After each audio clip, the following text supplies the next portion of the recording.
যারা আন্দোলনে অংশগ্রহণ করেছে, এলাকার যারা জনগণ, যারা এলাকার কল্যাণ চায়, তারা এই পরিবেশ আন্দোলন করতে গিয়ে চাঁদাবাজ আখ্যায়িত হয়েছে।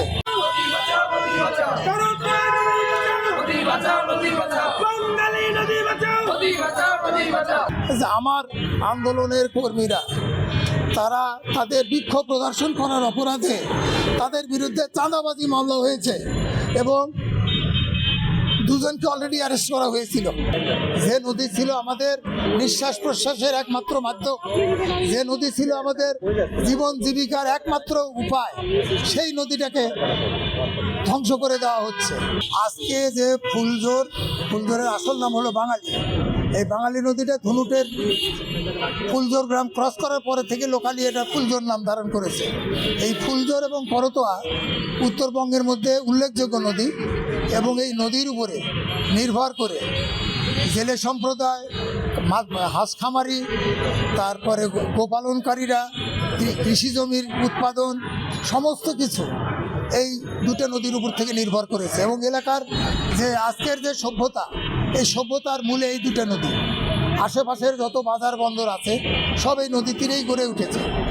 অথচ যে নদী ছিল আমাদের প্রাণ, যে নদী ছিল আমাদের নিঃশ্বাস প্রশ্বাসের একমাত্র মাধ্যম, যে নদী ছিল আমাদের জীবন জীবিকার একমাত্র উপায়, সেই নদীটাকে ধ্বংস করে দেওয়া হচ্ছে।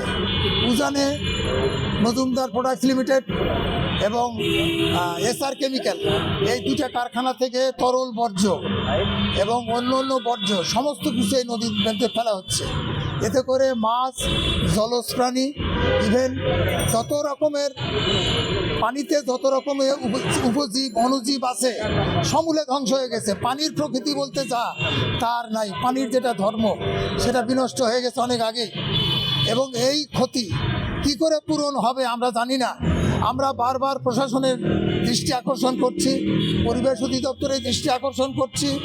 আমরা সংঘবদ্ধভাবে আন্দোলন শুরু করেছি 2009 সাল থেকে।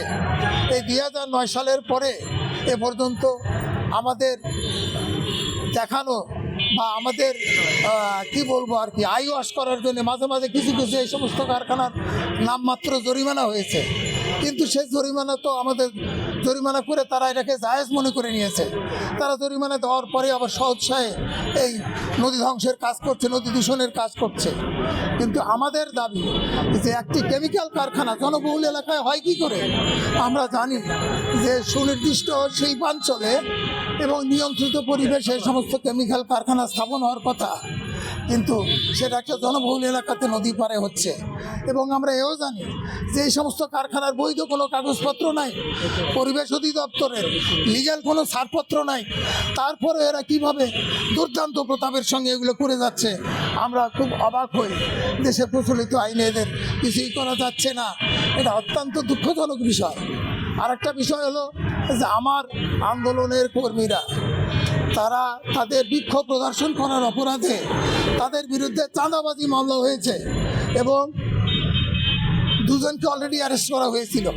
সেগুলো জামিনে ছাড়া পেয়ে আসছে। আসামি দেওয়া হয়েছে আরও মোট দিয়ে 10-12 জন জানা অজানা নাম দিয়ে। এবং এই সমস্ত যারা আমার কর্মী, যারা আন্দোলনে অংশগ্রহণ করেছে, এলাকার যারা জনগণ, যারা এলাকার কল্যাণ চায়, তারা এই পরিবেশ আন্দোলন করতে গিয়ে চাঁদাবাজ আখ্যায়িত হয়েছে। অর্থাৎ প্রতিপক্ষ এই সমস্ত মিল কারখানার মালিকেরা মনে করছে যে চাঁদাবাজি মামলা দিলেই আন্দোলন দমানো যাবে, কিন্তু তারা জানে না যে যেখানে 20 লক্ষ মানুষের জীবন জীবিকার প্রশ্ন, যেখানে শত শত খামারিদের আইন উৎসের প্রশ্ন, ওখানে খাঁচায় মাছ চাষ হয়, প্রায় 2500 পরিবার সেখানে খাঁচায় মাছ চাষের সাথে যুক্ত। প্রতি বছরে সেখানে এইভাবে 1200-1500 কোটি টাকার মাছ খাঁচায় চাষ করে মাছ মারা যাচ্ছে। প্রকৃতির যে মাছ, প্রকৃতির যে সম্পদগুলো মারা যাচ্ছে তার হিসাব কে করবে?